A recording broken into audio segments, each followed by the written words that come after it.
Welcome to this lesson on interest applications. Interest is money paid at a particular rate. There are a few different types of interest, and we're going to look at simple and compound in this lesson. So simple interest follows a linear model, which remember means x is to the first power. And compound interest follows an exponential model, which is what we have been learning about, where x is an exponent. So let's look at the formulas below. So we're going to start with simple interest. And simple interest has the formula A equals P parentheses 1 plus RT. So A is your final amount. P is the principal balance. R is the interest rate, and then T is time.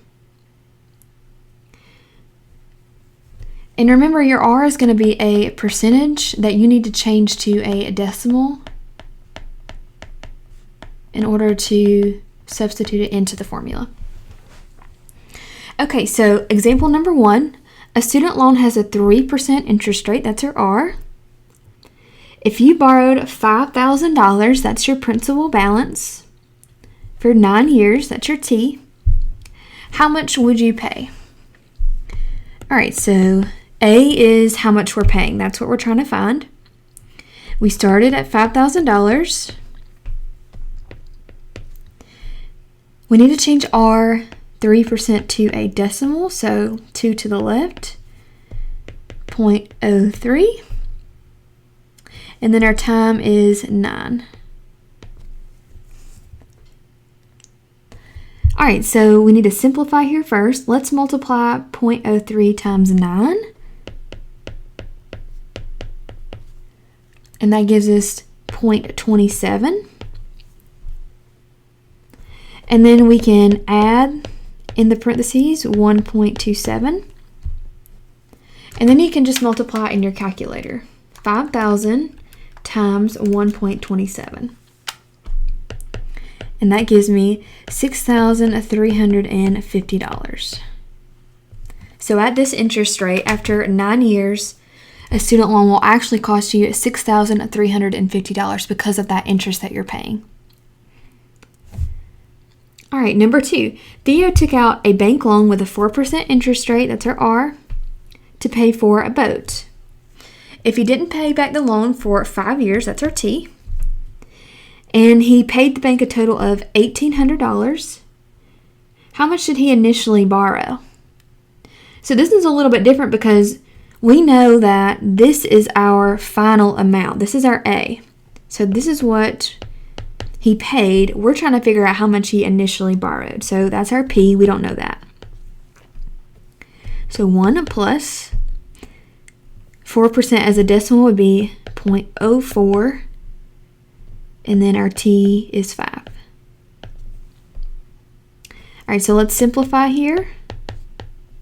So 0.04 times 5 is 0.2. I'm going to come over here. So that would be 1.2. So we've simplified all we can, but now we're trying to solve for P. So P is being multiplied by 1.2. So to isolate P, to solve for P, we want to do the inverse. So we're going to divide by 1.2. So 1,800 divided by 1.2 is 1,500. So he originally borrowed 1,500, but because of that interest rate he had to pay, he actually ended up paying $1,800. All right, let's look at compound interest next. So compound interest has an exponent. It actually has 2 variables in your exponent. So it follows an exponential model. So the formula is A equals P, parentheses 1 plus R over N, and then it has an exponent of N times T. So we have a lot going on here. But the variables are still the same as our simple interest. You do have a new variable, which is N, And that's the number of time periods you are paying. So with compound interest, you're not just paying one time, you're paying over time at a certain time period. So either annually or semi-annually, you're paying that interest over and over. So some keywords to look for so you can figure out what your N is. If the problem says annually, your N is 1. Semi-annually means twice a year. Quarterly means you're paying 4 times a year. Monthly is 12 times a year. Weekly, there's 52 weeks in a year, so 52. And then daily is 365. Okay, so a savings account has a fixed annual interest rate of 3%, compounded semi-annually. That means my N is 2. If Paul invests $5,000, that's his P, how much will he have after 6 years? That's my T. Okay, so A equals 5,000, 1 plus R over N. So my R is 3%, but again, change it to a decimal, 0.03. My N is 2 because it says semi-annually. And then N times T, so 2 times 6. Okay, so we have a lot of simplifying to do here. So 5,000, let's see, 0.03 divided by 2, that's 0.015. And then 2 times 6, that's 12. So one step further, 1.015 to the 12th power. And from there, you should be able to plug it in your calculator. So 5,000, parentheses 1.015 to the 12th power. All right, so that gives me $5,978.09. All right, last example. Taylor applies for a loan with an interest rate of 4.2%. That's our R. Compounded monthly, so our N is 12. If the loan was $10,000, that's our P. How much will she pay back after 4 years? That's our T. So A equals 10,000, 1 plus R, but change it to a decimal, so 0.042. Remember, move it 2 to the left, over 12, and then 12 times 4.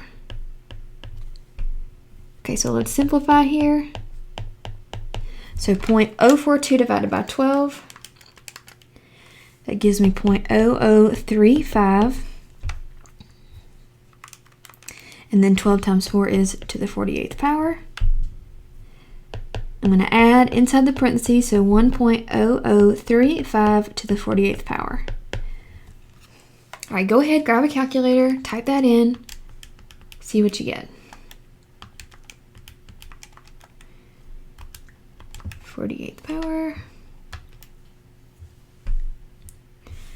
Okay, so I got 11,825. And that 896, that will round up to 90.